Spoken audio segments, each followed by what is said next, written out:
Hello, and welcome back. We are getting ready for Game 2 in this best-of-5 winners bracket series between Cloud9 Academy and NoOrg, who took Game 1. What a statement in that first game.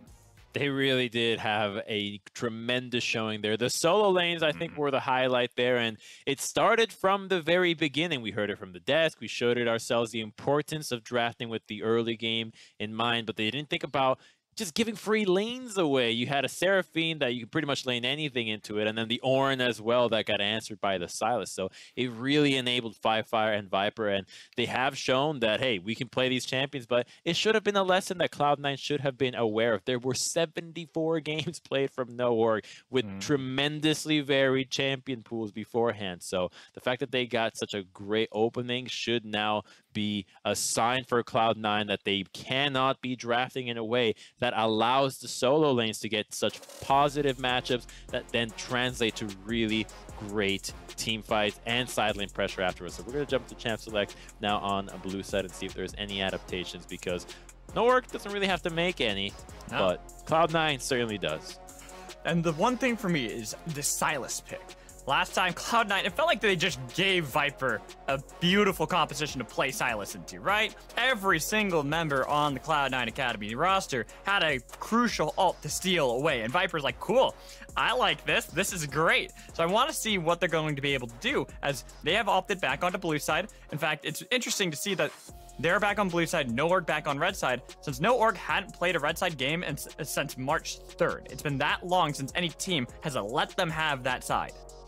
Yeah, keeping them on that side, I think, should be a strategy for Cloud9 to at least keep them off their toes, right? Because obviously they've practiced red side, but if they don't have stage experience on red side, or at least tournament experience on it, they're not going to be as crisp on it. But the first game kind of disproved that, but we're going to see what happens if Cloud9 actually give us a composition that can evenly match what NoOrg is coming out of, because the only adaptation we see right now is Seraphine ban. So they're making sure that they don't want the enemy to pick it. We heard from Kelsey, not that good of a first pick. It really commits into a lot of things, but as a second pick or a later pick, it gives you a lot more flexibility, and it doesn't allow the enemy team to punish your pick as strong, because they might have already committed a certain role or a certain kind of style for their composition that makes it a lot harder to then just go all in on punishing the Seraphine. Well, the thing for me, though, is that they have traded Seraphine for Senna. And I was wondering if maybe Value is going to grab that for the bot lane. But with this Rel pickup, it makes it not unlikely, but less likely than we'd normally want to see. Because normally, you oftentimes will see going for that one style where... Oh, hello. That's a cool comp. I like what I'm seeing. That's a cool comp. That happened a lot fast. Man, you know what? It was like a flash of lightning. They went right through it for us. So... looking at this, I'm seeing a couple interesting things. And my favorite one is that Poppy jungle that I see from Anda. And the reason why I like it, because there's a Tristana, there's an Ornn, and I'm trying to think who the support was. Was that Alistar? I think it was Alistar that's played in the bot lane. So that's 3 champions that you're able to stop pretty much immediately. Yeah, and it's something that we haven't seen in a while. Now, Poppy had been making a slight resurgence in the top lane, but in the jungle, it's sort of a new flavor here. So we'll have to see what Andy can bring us with that, because I think it can keep up with the Hecarim in clear. I don't see why he would have taken this champion into the Hecarim without knowing the matchup beforehand. A similar vein into what Schernfire was thinking when he drafted the Kindred into the Hecarim. Now, that one didn't play out, but I think we know that one will not farm as quickly. The Poppy jungle is surprisingly fast with her clear. She actually does have an AoE spell that is fairly reliable, and the mobility between the jungle camps is there. You can just charge between them. You've got your steadfast presence to move around, and the ganks are also surprisingly powerful. But more importantly, against a team fight comp, it's that ultimate. It's that ability to just chunk back a few members, expose the carries without the tanks, or even better, just get the carries away from the fight. They're not doing any damage, and then you can just eliminate the tanks safely. That, or you remove the tanks. What are the two options? You either remove the carries and do that, or you remove the tanks and kill them. Oh, here we go. I want to see, because I was right on the Alistar. I was, and the Gnar was the one I missed for Viper. I wanted to see that one. because that is something that has typically been banned away from Viper is his Gnar, just because usually it does pretty well into matchups such as this, the Ornn, where as long as he's able to kite him back and keep him at a good distance, he's going to be able to punish Ornn in the laning phase at all times. And in the side lanes, I think once again we have really strong 1-3-1s from the side of No Org. The Sylas is going to be a menace, so is the Gnar. And then when you have the Poppy being able to move around and assist them, it's a really easy way to just slam somebody into the wall, Summoner's Rift, and now you start to get some more kills rolling. So I think No Org has a definite way to apply pressure onto the map and then collapse, because once again, these champions can go over walls fairly consistently and really punish the enemy. I'm really curious to see what kind of dragons we get, though, because I think a Mountain Soul will be really powerful for No Org. The extra walls will not only help the Gnar, but the Poppy as well.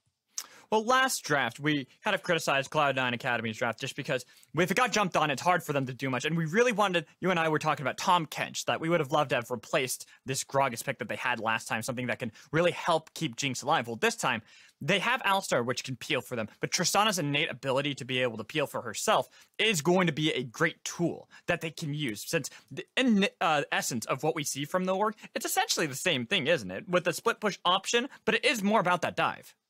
It's what Kelsey asked for, what she prescribed for King. More safety that comes entirely from the carry. And having played with some carries that maybe don't get the peel that they deserve, and through no fault of their own, mind you, the team composition you're up against might be too much, or your own draft or your own play from your team is not there for peel. You're just fed up and you just want to play League of Legends, right? You don't care what price it comes. You just want to play League. And so a pick like Tristana allows you to stay alive, to actually buster shot these targets once they overextend for you, and break some ankles, because we have seen what Tristana's resets can do and really catch you off guard, not only with the kill assist reset, but with your rocket jump explosive shot reset. And then going up against Kai'Sa, pretty much the bot lane that we've seen throughout Season 11, isn't it? It's the Kai'Sa Tristana, where Tristana maybe was flexed for a bit, but now has found I guess a new home. It's the old home, back in that bot lane a little bit more consistently. And this is the reason why, as you highlighted in the last game, is being able to kind of put these two on an island where they're just going to farm it out. You allow your supports to go elsewhere and try to see how they can impact that way. And it's kind of what the meta has been for most of the year. It's involving the supports in the rest of the map. So you can often keep your AD carries just farming away happily, but what you really want them to do is to be able to have priority shoving up so that the support can base and make it to a fight before the other one can reset and follow you as well. So that priority in the bot lane just often translates to the support making it to the top side first, to a jungle skirmish, or even mid lane before the other one can respond. And so if we're gonna have these fights with a Tristana in the bottom lane, that priority bottom lane can really translate to the Alistar being freed up and roaming across the map, because if you don't respect what Triss can do there, if you leave her alone, well, your turret's gone. The plates are all in her pocket, and she can just move on to the next one and move on to the next one. So you have to stay in that lane and keep her there while she just shoves away, and the Alistar can roam around the map freely. And before we do hop into this game, I do want to touch on Firefire playing Sylas this time around, not flexing that into the top lane for Viper again. I like that they're actually showing that they can adapt in this way, where we wondered if Kali maybe was going to be we kind of knew it was going to be for Firefire, but it's showing us what we wanted to see out of No Org, the fact that they're able to adapt on the fly.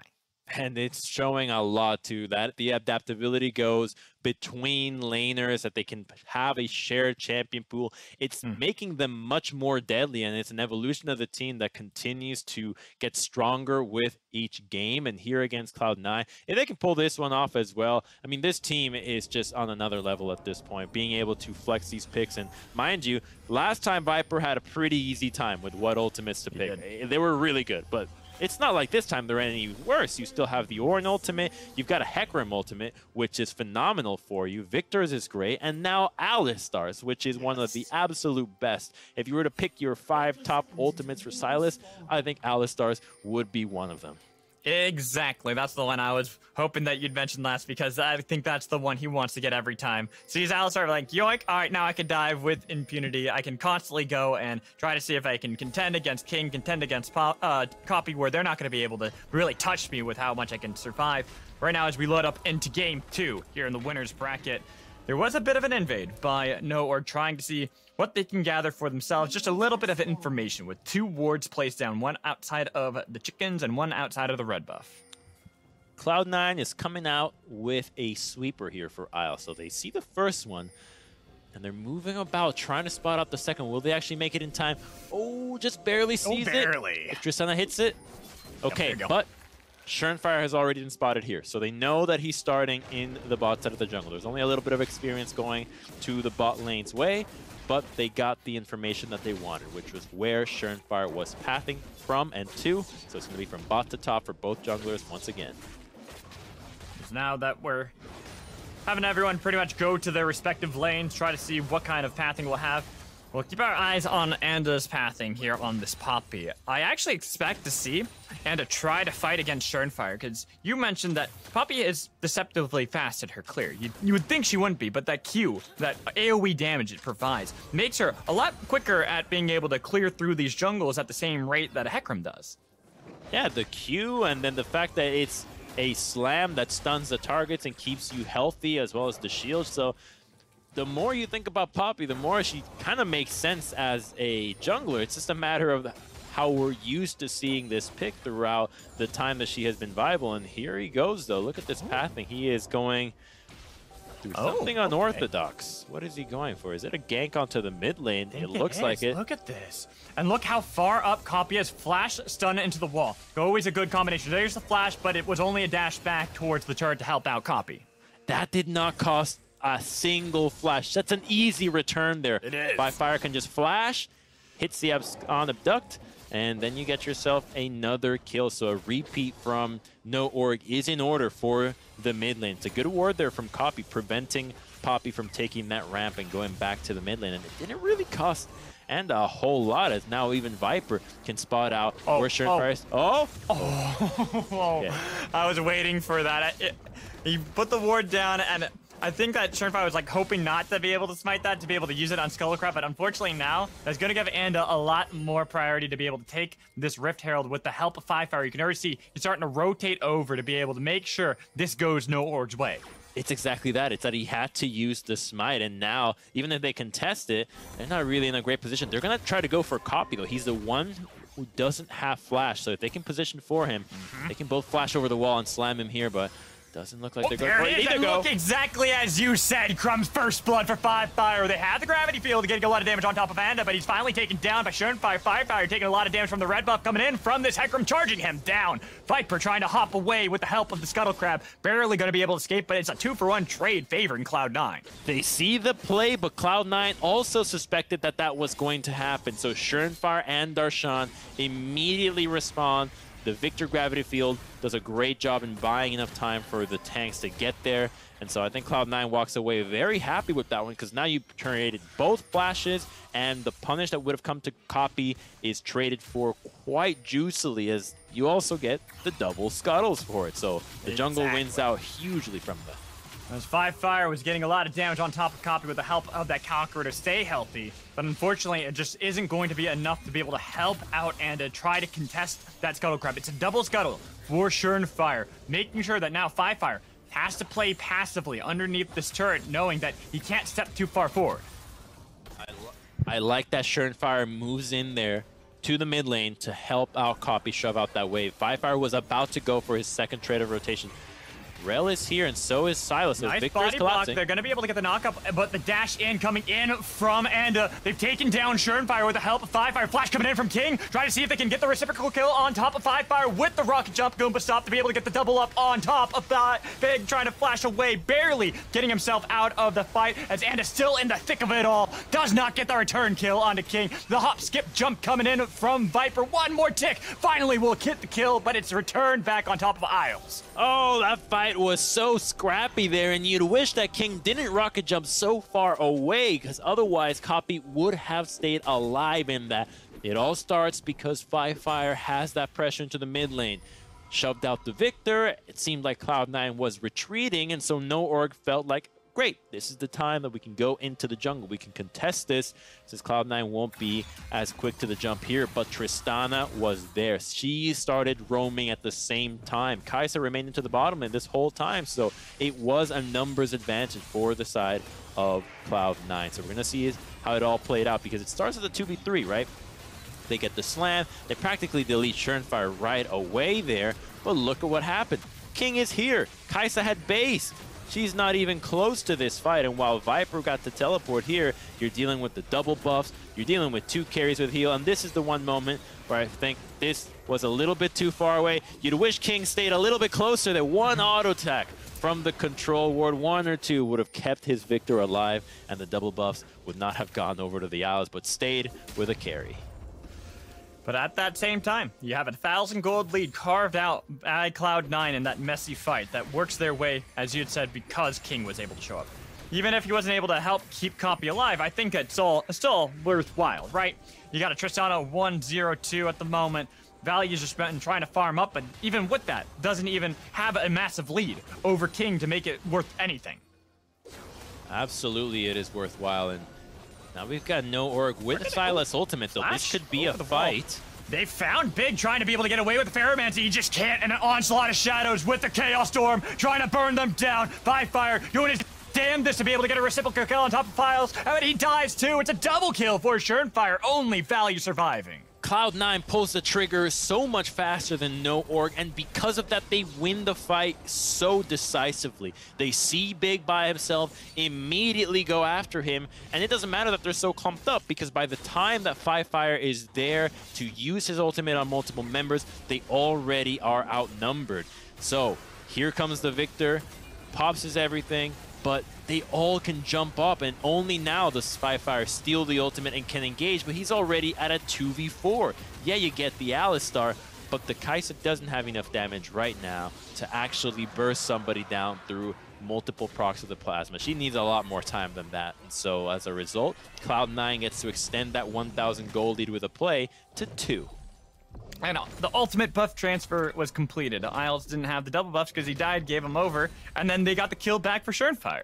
So now you have Hecarim with double buffs once more. It works out all well for Cloud9 Academy. And those buffs will last longer now with the transfer too, so that definitely is Cloud9 aware of the power of the buffs and how to keep them extended as long as possible. As Darshaw and Viper are gonna stare at one another a little bit. Was Viper trying to be able to put some vision control back into this river, since you can see Cloud9. They are playing this proactive, this early, aggressive style that we wanted out of them. Game 1, they drafted so they couldn't do that. Here, even if this draft has that ability to be able to scale up, they do have great options in Alistar and Hecarim that engage immediately. And this Hecarim not only can engage, but he can get kills. He is so strong right now. With the Sheen, he's going to be very powerful in this 3v3. Gnar has priority though, so they'll back off from the Herald. They don't want to take any fight right now, take unnecessary tankiness. It's not worth it for them at this stage. They could just catch the waves, build themselves a little bit more of an item advantage on their side, and then look to take their Rift Herald, because they're still getting value on the bot side. Although we just saw King rocket jump and deny value. Something's going on down here. He still has ultimate. Damage is on top of value right now. Fire has the flank. Gonna use the killer instinct. King does not have that rocket jump. Is going to be pushed back in by Fire with the thumbs up. Knows it's okay, and it's shut down over to Fire. Okay, so something happened where King got a really strong trade against Value and then kept him away from the turret. My guess is that he was probably waiting in the brush and then jumped onto Value unsuspectingly. He got a big chunk there. He had to heal away and then was just under the turret the whole time and felt like he could be safe because the rest of the team was a Rift Herald. Just a guess, but here we are back at the Rift Herald as the teleports come through and No Org wants to fight. Fire, he's not spotted out at all. It's going to be a snipe fight going over to Surenfire, since We don't actually have Anda in the position with a lot of damage coming in from Fire. He has a stolen ult if he needs to, but he's going to back out of the fight instead, waiting for Darshan on the other side. They get the charge into the wall on top of Fire. The snipe not going to connect. It was an onslaught of shadows barely to be able to escape that, but now you've left your team have to try. Great engage coming in from Big, but it's Chaos Storm burning him down. They've traded tank for tank. Rocket jump out of there coming in from King, but the flash in from Anda on top of him. They have so much damage coming in. They're all so low. Anda's got to be careful. He doesn't want to keep engaging, but Fire does. He's got damage back on top of King, who barely survives himself. The double sum's blown to be able to get away. Cloud9 was so lucky they did not just wipe there, because the Hecarim barely survived as the charge and the Kai'Sa W didn't hit him. Then you have the multiple members flashing away from the Gnar ultimate, and then when Poppy re-engages, the fact that nobody can instantly follow up, they almost got destroyed there for the Rift Herald. So let's take a look at how this started, because the key thing was that because Fire stole the Tristana ultimate in that bottom fight, he didn't have it here. If he had a steal for an ultimate here, they would have destroyed Cloud9 in this fight. They get the Hecarim out, they can re-engage there, and while they catch the Tristana here, Anda was not looking for that play at the same time. Now he goes, but there's no coordination. Fire and Viper were not there, just a little bit off, and otherwise they would have gotten multiple members of Cloud9. A really close fight, showing that that gold lead still doesn't mean a whole lot if no org can get the right angles that they want. What's up, Magical? Look at the inventory of Cloud9. What are they missing? What was that whole fight for? The Rift there. No, they didn't pick it up. They didn't get it because the fight from No Org pushed them back. They don't get the eye, so now that entire fight is null and void for Cloud9 Academy. They got nothing, and they only gave gold back over to No Org. Oh, that's a blunder. They couldn't have done anything to get it. If they committed further to back into that, they would have definitely lost that fight with how close that was. So I don't blame them, but it sucks to see that they were not able to get that objective. Good eye. Yeah, and well, unfortunately no eye in this one, right, because nobody gets the eye, as now Cloud9 Academy, even though they do have a sizable gold lead for Fire is not too far off of his heels to be able to make sure they can have these engaged fights. And as we had already highlighted, stealing away an Alistar ult for Fire is going to make him that much more difficult to be able to burn through quickly for Cloud9, especially as they try to set up around this dragon. And this setup will have to think about Fire as a different beast here, because this is not a Chem Tank Hecarim anymore. It's not the classic that we now see in the meta the entire time. He's gone with the Trinity Force. He's trying to be a bit of a carry here, so his damage has to be entirely respected, but that does make him a lot squishier. So we need to see Fire be very mindful of how vulnerable he is to just getting instantly popped with the high burst that the No Org comp can deal. We already saw that just Silas and Poppy could kill him in a stun. Darshan, there's a TP in behind. Viper and Anda both going to be able to take that blast cone away. Since, oh, wait, no. Only Viper's going to be able to get it. Anda, though, he's not too much in a threat. He does have his ult if he needs to be able to use that to get out of there, so he's just going to bounce and hop out of there.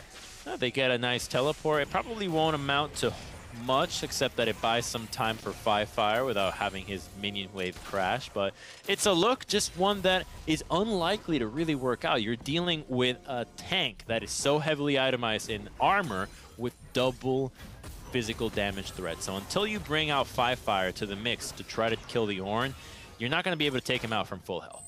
No. You can even see that Darshan really not too threatened. Still top lane was hanging around. We'll back off that one just because he has TP up and available if he wants to be able to use that, or he could always use that advantage to try to see if they can keep Viper from ever joining in on any of these fights, then being able to impact them with that Mega Gnar ult. And that Mega Gnar has been flashed away the previous time. And while the ultimate is a key element of Viper and everyone who plays Gnar, I think it's the Stride Breaker side pressure that always gets me, that always surprises members, because it will keep Darshan constantly under the turret. But we already saw in the first game with what Viper was doing with his pressure in the side lanes. From the very beginning of the laning phase, it was going into the jungle. It was finding deep control wards and then keeping their eyes out on Fire, who, if he's built Trinity Force, if he's gone for this carry, if you can constantly keep eyes on him, you diminish the opportunities that he can find to get more kills and start accelerating his itemization, and so eventually he'll fall off and he'll be so much easier to deal with. Right now, blue buff picked up by Copy. Just try to scale up into this game. Want to be able to keep up with Firefire, who's already got his mythic well and completed. That Everfrost build that we've pretty much been seeing constantly out of mid laners. It's just so strong as a tool to be able to continually lock people down, especially when you have a lot of mixed damage throughout your kit. It's the full ability haste build. It's the Everfrost, Lucidity Boots, Cosmic Drive, Zhonya's, Lichbane, just so annoying to deal with because you're maxing Kingslayer, so you're so healthy, and until healing reduction really comes out, you're able to just get into the mix every single time. Yeah, there's a lot of crowd control on the side of Cloud9, but with the mobility that you have, if you play your fight smartly, you're not going to get hit by a major crowd control that has immediate follow-up to burst you down. And if you don't get burst down, you get those multiple procs of your healing, and then you just stay alive forever. Top lane turret dies. Mid lane copy had to flash away. It seems like anytime Ianda shows up into that mid lane, he has to flash to be able to escape from him. Too afraid of that audacious charge into the wall. He might have died if that Everfrost had connected, just slightly off on the angle for Firefire. Just shows you the danger of that itemization because guess what? It's off cooldown again.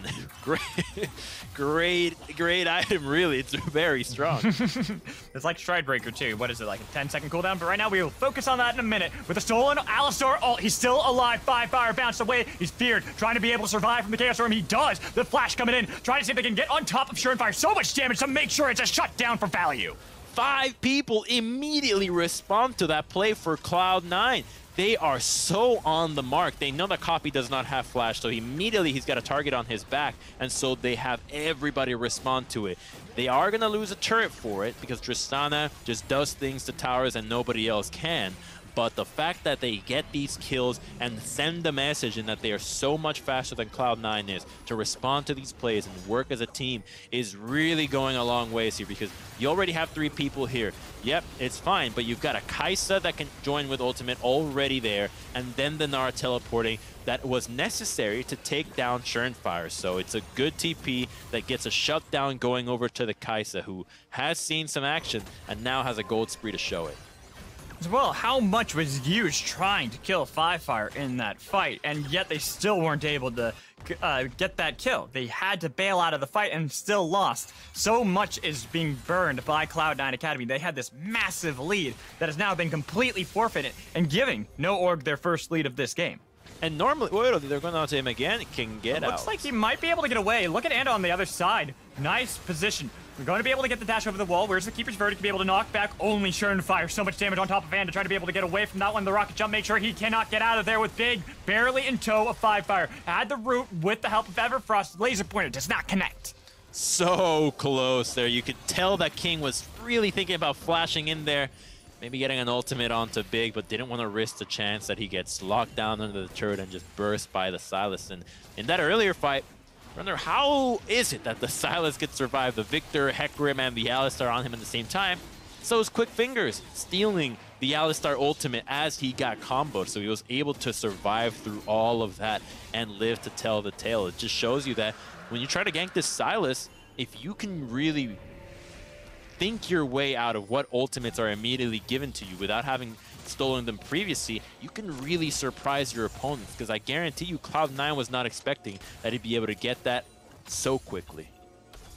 And right now, for Cloud9 Academy, even though they might have been a little bit surprised at what happened in that fight, they're definitely going to be happy with it. They put themselves within Ocean Soul Point. Great for Victor, great for Tristana to make sure they're staying relatively healthy, as well as going to be able to have so much more mana to work within these team fights that No Org have now put themselves in this position that they constantly have to maintain control around this Dragon Pick. One mistake is all that is needed for Cloud9 Academy to have a massive edge in this game. This could be the mistake. Look at the position where Firefire is behind enemy lines, and the Hecarim and Victor are quite close. I think they're too far, though. Firefire, he has the ability to be able to get over the walls, but now with the stolen Alistar ult, traded by Isles as well, Value on the other side, Onslaught of Shadows on top of him. Oh. Firefire, he heals up a lot, but King's got a lot of damage on top of Value, and they finally shut down Firefire. The jump coming in from King, forcing away the rest of No Org, so they're not going to be able to contend against another fight. Firefire was just too far up. He was so deep into the enemy jungle. They had no vision on where the team was. And Darshan has teleport, whereas Viper had used the TP on the previous fight. So there was not going to be any immediate backup for Firefire. Even though he had that Alistar ultimate once again, it didn't matter. Without the team being there, they just had to keep hammering away at him. And they're lucky that they only lost Firefire, because value almost went down as well. And that would have been even more gold going over to Cloud9 with the bounty that he's carrying on his head. So 1 kill is all that Cloud9 gets. That could have been their undoing. 2 kills at 1950, they could have easily gone a Baron off that. I think that's the big one to me, is that value was barely able to survive. That it had to be Firefire giving up his life, because if you kill Firefire, there's still ways that you can fight around this Baron. There's still ways you can make it so that Cloud9 don't necessarily want to go into the pit. But value dead, it's a lot harder to justify a position to be able to at least mount a defense. Yeah, it just shows you, no matter how many carries you got on your team, the AD carries are always still highly relevant. And with the Kraken Slayer against these heavy tanks, you're gonna need Kai'Sa to be alive for a long time. Last game, the Sylas was very effective because there were so many squishies, so many targets that were incredibly easy to kill that you just had to get onto them once and immediately they'd have to either burn ultimates or flash away. Here on the side of Tristana and Victor, they've got ultimates, they've got stuns, they can actually peel for themselves, and so you rely much more on Value's DPS to burn these tanks, on the Sylas to fight the front lines, and without your Kai'Sa, the team fighting aspect of no org is just really, really hindered. We do have a bit of a lull at the moment. Cloud9 Academy playing this one smart, cautiously, not really wanting to see if they can overstep their bounds and make sure they're venturing only places that they have full control. You can see the wards that they place in far more of a defensive path than normally you'd want to when you think that you have a lead, because there is no lead between the teams. But if you get this pick onto Viper, they might be. Unfortunately, they could not execute that on to Viper, and Rift Herald had to be popped all the way in base. It was timing out for value. Well, it's going to be a long ways till Shelly makes it up to the tier 2, but it really won't do a whole lot. So there wasn't any particular great place. I think the only one you'd pop it here would be for the bottom tier 1. Any tier 2, I think Cloud9 would have been able to defend it. So without being able to have a reason to group up this moment, since Dragon is up for a minute and the Herald was timing, I think this is just popping it for the sake of popping it. You'd rather have it out than have it fizzle away. True, that's true. And it makes it so that at least you can have some sort of map pressure, even if it's not necessarily going to get you much. It forces Darshan to have to stay in this top lane. Doesn't have TP to fight around the upcoming dragon that's going to spawn here in 45 seconds. So you have to make the long path all the way there, giving plenty of time for no org to put deeper wards back into the jungle of Cloud9 Academy. So that way they are not just giving up this Ocean Soul.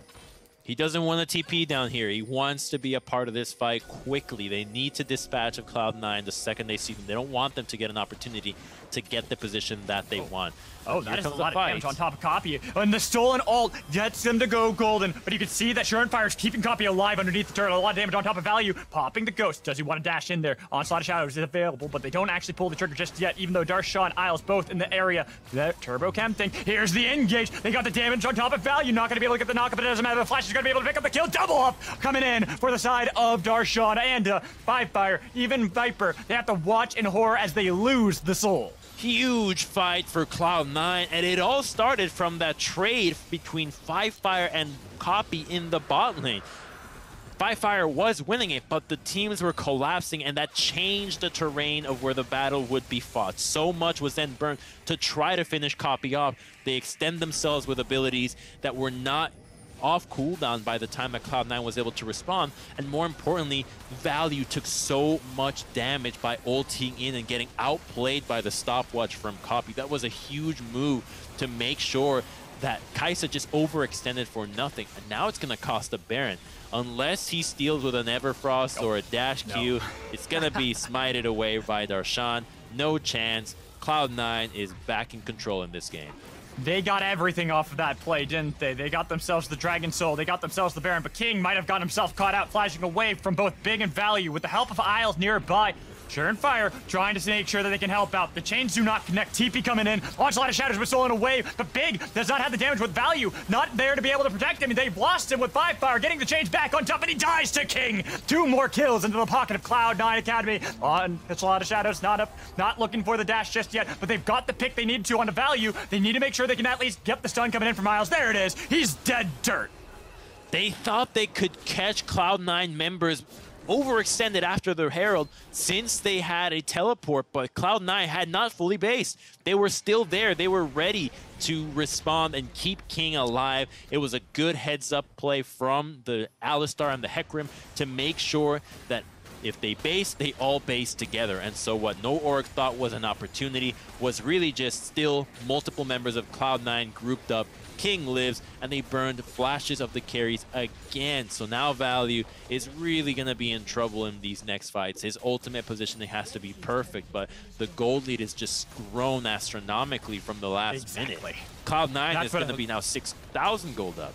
And that's what I was going to highlight, is the fact that even though this game had been neck and neck, back and forth this entire time, No Org need to mount some sort of fight coming back in. Huge Onslaught of Shadows with a knock-up on top of Big. And is in the back line, but he's not going to be able to do, even with the root coming in from Fire. He dies to the double kill with the Onslaught of Shadows. Can they get Value to be able to get the kill on a King? He jumps away. They've taken down Value. They've taken down everyone. Only Viper's back up and alive. He tried to flash forward, but he dies. It's an ace coming in clean from Cloud9. Just like that, from a fight in the bot lane 2 minutes ago, the game is over. Cloud9 ties the score. They're going to march all the way in an even quicker fashion than in Game 1 against No Org. Great firing back coming in from Cloud9 in this second game to tie us up. They had a bit of a rocky start in this game where it looked like they had a lead, then forfeited a lot of that. But once they had the objectives, once they found the proper fights, they never relented. They never did, and I'm loving the way that these 2 games played out, Magical, because we are getting a very strong theme here. 1, Hecarim is still very powerful here. It's 11.6. And 2, you gotta enable these junglers with actual meta picks. Enough with the Poppy, with the Kindred. Give us more Lilia. Give us more Olaf, or picks that are actually powerful against Hecarim, that aren't so unorthodox. There's a reason why Hecarim and Udyr and Lilia have dominated the meta for so long. It's because everybody else that tries to contest with these often ends up just in the dirt. And this is why we've seen so many teams banning away this Hecarim, right? It's just such a powerful tool to give over to your opponents. That Onslaught of Shadows and the huge fear that it can get, even the devastating charge when he darts into the backline. There's so much that you're able to provide for your team. And Fire did an excellent job with Hecarim. Yeah, he got really fed early on. There was that first fight. Yeah, you lost Copy, but they got 2 crabs. They got experience for the kills. They burned so many flashes, and then the Poppy is just not able to keep up with the speed with which Hecarim could not only clear, but then gank lane after lane. And with that, we have an even series. 1-1, Cloud9 Academy striking back in that second game. We're going to toss to a break. When we come back, the analyst desk will be here for more, so stick around.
Welcome back to LCS Proving Grounds. Cloud9 Academy keep the series going, tying it up at 1-1 in our matchup between the top amateur org alongside the top academy org facing off against each other. And I think everyone on this desk would agree that things were kicked up a notch here in game number 2. Smacks, the early game, much more active and taking place in a totally different place compared to some of the other games between these two teams.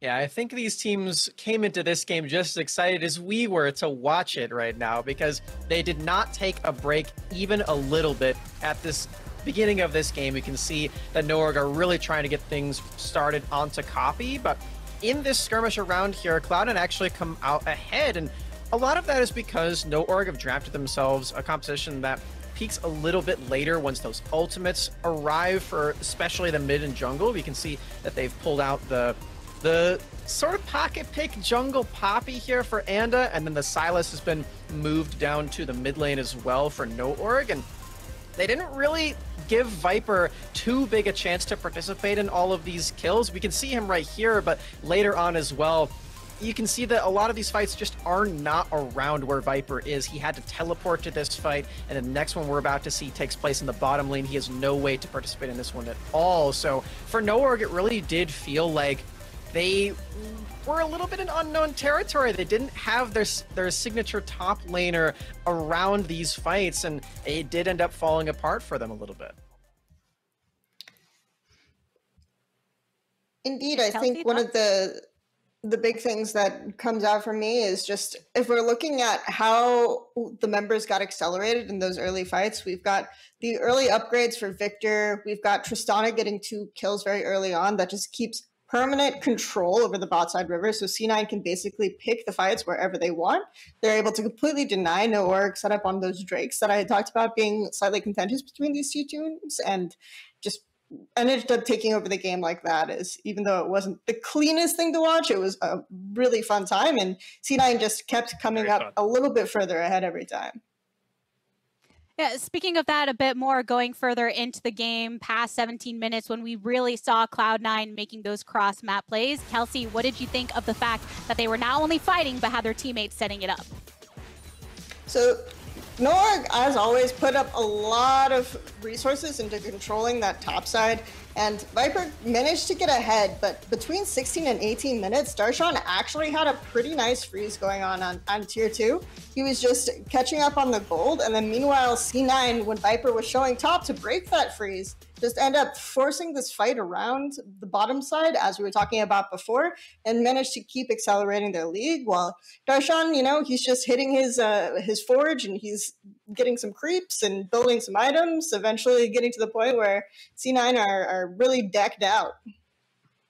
Yeah, and while he didn't get a solo kill in this game, unfortunately for Darshan, he did still scale up very nicely up in that top lane, like we expected from Ornn in game 1. But this time around, Copy and King were already very far ahead, not to mention Surenfire going for the damage-oriented Hecarim build too, where we got to see him pump out so much damage, especially in that last fight where he topped the charts. So he has all this backline, very fed and very willing to go in with him, and so going for that freeze and scaling up later ended up being a huge victory point for Cloud9 Academy. That comfort in that scaling on the side of Cloud9 Academy also allowed them to secure objectives. Smacks, it feels like we saw more Drakes taken by C9A than we have in the past, leading to this Ocean Soul. They absolutely did. They took 4 for 4 of those dragons. Call it Wendy's right there. They went for all of them in a row. And we get to see this final fight where they did lock in that Ocean Soul. And one of the things we were talking about while all this was playing out, especially Kelsey, was that the members of this team don't actually have a lot of burst. So a buff like the Ocean Soul actually just is so hard to deal with because they will just completely sustain up. They don't need a Moonstone like we saw Copy attempt in game 1. They will just crush the rest of the fights. Not to mention their huge gold lead by that time too. And all of that led to Cloud9 Academy securing the victory here in game number 2, which means NoOrg have side selection. They have elected to go over to blue side. It'll be the first time for this series. Kelsey, how do you think that's going to play into the approach to draft and beyond? I mean, we just saw a Hecarim first pick for the opposition that worked out mighty effectively. A lot of times teams will deliberately choose red versus no org just because Viper's champion pool is kind of difficult to deal with, right? He has a lot of counter picks prepared. So them going to blue side is a response to the fact that it feels like the first 2 games, the top lane snowball wasn't really the difference maker. Yeah, it was cool to see Viper really get ahead, but I felt like a lot more of the success went to that Akali, right? And then of course in game 2, we see the fact that they're just able to completely nullify it and sort of make it a non-factor just by picking Ornn and controlling the bot side instead. So I think they're going to show a little bit more, like Viper can still create a lot of pressure by choosing good blind pick tops. He's consistently been able to do that. So they're just looking to have a composition that's a little bit more solid and has a little bit more dimensional on that lines. And maybe they can pull out that Hecarim, which, as soon as C9 dropped the Seraphine obsession, Hecarim easily rises to the top as kind of the highest priority here in this series. Drop the disco disc, grab yourself the hooves, and it worked out for the W there in game number 2. But Cloud9 have come back to life in that game, as we just all witnessed, and even to up that scoreline, No Org will try their chances once again as they take to the blue side for game number 3 to find their opportunity to lead it. Game number 3 after this.